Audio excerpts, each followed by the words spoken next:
Welcome to the deep dive, where we pull out the key insights from, a whole stack of sources just for you. Great to be diving in, Today, we're tackling a classic, but maybe not in the way you usually think about it. right? We're looking at Jane Austen's Pride and Prejudice. And forget just the romance, the ballrooms. We're going deep. Much deeper. It's really a profound psychological study, isn't it? Mm-hmm. And a sharp social satire, too. Exactly. It's right for this kind of analysis. Our guide today is basically a psychological character overview of the novel. Mm-hmm. And our mission really is to get into the heads of these characters, what makes them tick, their inner worlds, their motivations, how they change or don't. And it's amazing how much Austen packed in there. These aren't just, characters on page. They feel incredibly real. Totally. So this isn't just a summary. Think of it a shortcut to understanding Austen's genius, maybe. Yeah, and why it still resonates. The human nature stuff is timeless. We want to explore why they act like they do and what their journeys, because they are very human journeys, can teach us. About ourselves, too, I think. You see reflections. Definitely. Okay, let's start with the big one. Elizabeth Bennet, our protagonist. We know her, right? Yeah. Smart, witty, independent. Very self-aware, or so she thinks initially.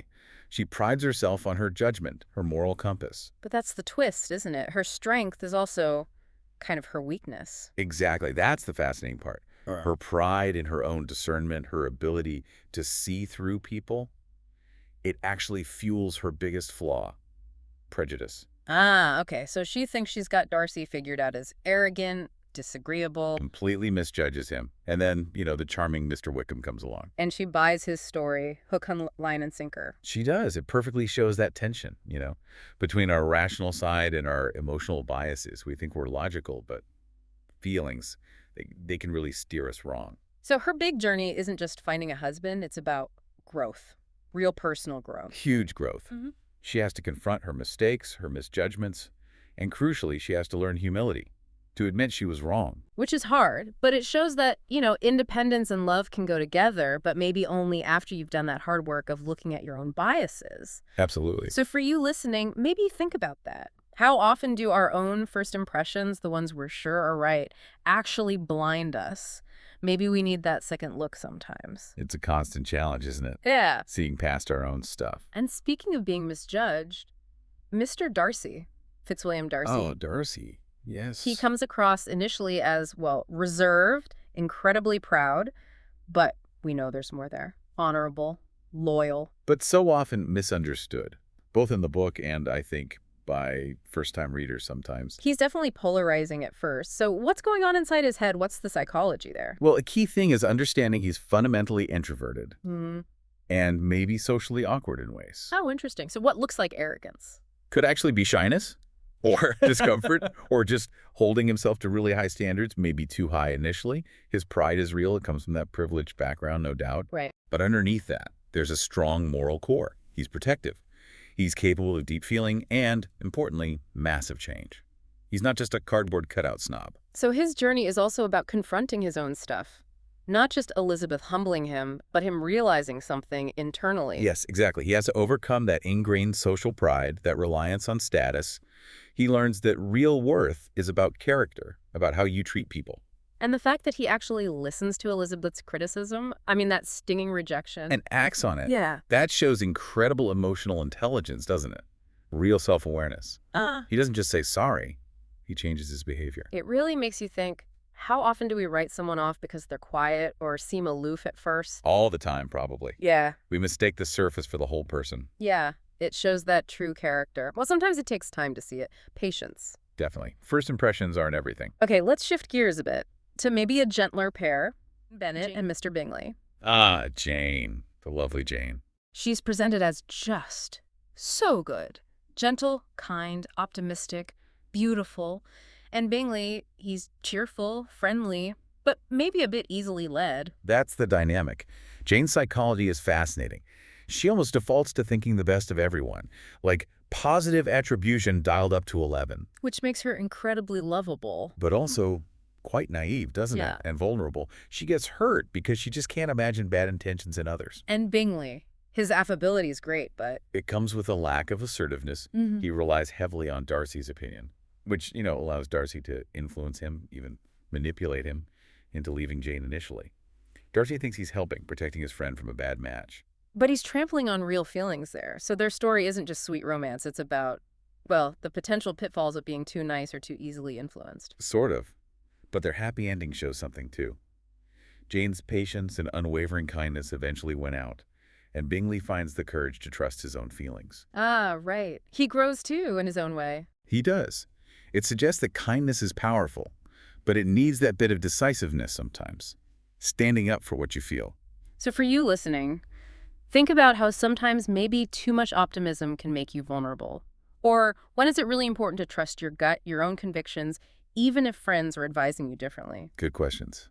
Knowing when to hold firm. Okay, now for a totally different dynamic. The Bennet parents. Mr. and Mrs. Bennet. Wow. Haha, yes, quite the pair. Mr. Bennet. Witty, sarcastic, smart, but so passive. And Mrs. Bennet. All nerves, gossip, and just obsessed with marrying off the girls. It's a masterclass in contrasting coping mechanisms, really. Mr. Bennet uses humor and detachment cynicism almost to deal with a marriage that clearly disappoints him and a household that's chaotic. He sees everyone's flaws, including his own family's. He does. He's insightful. But he avoids responsibility. That's his big flaw. His intelligence doesn't translate into action, especially when it comes to securing his daughter's futures. It's a kind of intellectual laziness, maybe. Which has real consequences for them. Huge consequences. Now, Mrs. Bennet. She seems ridiculous, right? Frivolous, over the top. Definitely comes across that way. But her anxieties, they're rooted in something very real and very harsh. The economic reality for women then. No son, no entailment. Her daughters had to marry well, or they faced potential poverty. So her constant pushing and scheming, it comes from a place of fear, really. A very practical, desperate place. Austen uses her for comedy, absolutely, but also as social commentary. Marriage wasn't just romance. For women like the Bennet girls, it was their primary path to security. They had so few other options. That puts a different spin on her character, makes you think about how people cope with tough situations and the pressures society puts on people, especially women back then. Her frantic energy suddenly makes more sense. It does. There's a layer of tragedy beneath the silliness. Let's pivot now to some characters who, well, they don't change much. The foils, the cautionary tales, like Wickham and Lydia Bennet. Well, yes, a dangerous duo in their own ways. Wickham first. Yeah. Charming, handsome. And a textbook narcissist. He's all about appearances. He manipulates, lies, exploits trust, and feels zero remorse. That charm is just a tool, a mask for his corruption. He's a serious warning sign in the novel, isn't he? A huge one, about how easily we can be fooled by a pleasant surface. We want to believe the charming story. And Lydia, she's just impulsive. Completely. She's like pure, unchecked impulse, craves attention, excitement, instant gratification, no thought for consequences for her family, for propriety. She's the total opposite of Elizabeth's reflectiveness. Her elopement nearly ruins everyone. And she barely seems to notice. Even afterwards, there's no real self-awareness. She just bounces along. It's quite shocking, really. So for you listening, it really asks, how easily can charm deceive us? We need to look deeper, right? And what are the real dangers of acting purely on impulse without thinking things through? Wickham and Lydia show the destructive potential very clearly. Flash versus substance. Absolutely. Okay, another group of static but significant characters. Mr. Collins, Charlotte Lucas, and the unforgettable Lady Catherine de Bourgh. Ah, yes. Each represents something important about that society. Mr. Collins. Pompous, awkward, kind of painful to read sometimes. He's dripping with insecurity, isn't he? And he overcompensates wildly by being obsequious, flattering Lady Catherine, reciting these awful prepared compliments. He clings to authority because he has no inner confidence. Exactly. It's all a performance to mask that emptiness.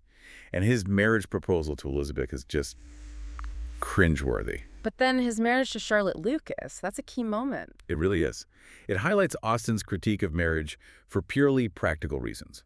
Charlotte is smart, she's realistic, she's 27, which is getting on then. Right, prospects dimming. Exactly. So she chooses security with Mr. Collins over the possibility of romance, which might never come. She's a pragmatist. A direct contrast, a foil to Elizabeth, who holds out for love and respect. A tough choice, but maybe understandable for her time. Austen presents it without judgment, I think. Yeah. It shows the reality. And then there's Lady Catherine. Oh boy, the ultimate snob. She's pure entitlement. Yeah. Arrogant class privilege personified. She genuinely believes her rank gives her the right to control everyone around her, dictate their choices. Her attempt to bully Elizabeth is a standout scene. It really is, and it backfires spectacularly. It Hmm. actually strengthens Elizabeth's resolve. It shows that true character, independence of mind, is morally superior to just having status and power. Elizabeth stands up to her. It makes you think about the compromises people make, doesn't it? Due to society or insecurity, like Collins or Charlotte, and how real strength of character shows itself when facing down that kind of perceived authority. Yes. Integrity versus conformity. Self-worth versus social pressure. Huge themes. So, pulling all these threads together, Yeah. what's the big picture? What are the main psychological takeaways Austen leaves us with that still feel relevant now? I think there are a few really powerful, timeless themes that emerge when you look at all these characters together. First, pride. You see it everywhere. Darcy's status pride, Elizabeth's pride in her judgment, even Lady Catherine's pride in her rank. And consistently, it blinds them. It stops them seeing the truth. Right. Pride gets in the way of connection, of understanding. Definitely. Second, prejudice. How our assumptions, our snap judgments, especially Elizabeth's about Darcy and Wickham, just create conflict and misunderstanding. Such a fundamental human flaw. We still do that all the time. Absolutely.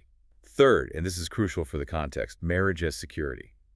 Austen lays bare how limited options, especially for women, shape their psychology, their motivations.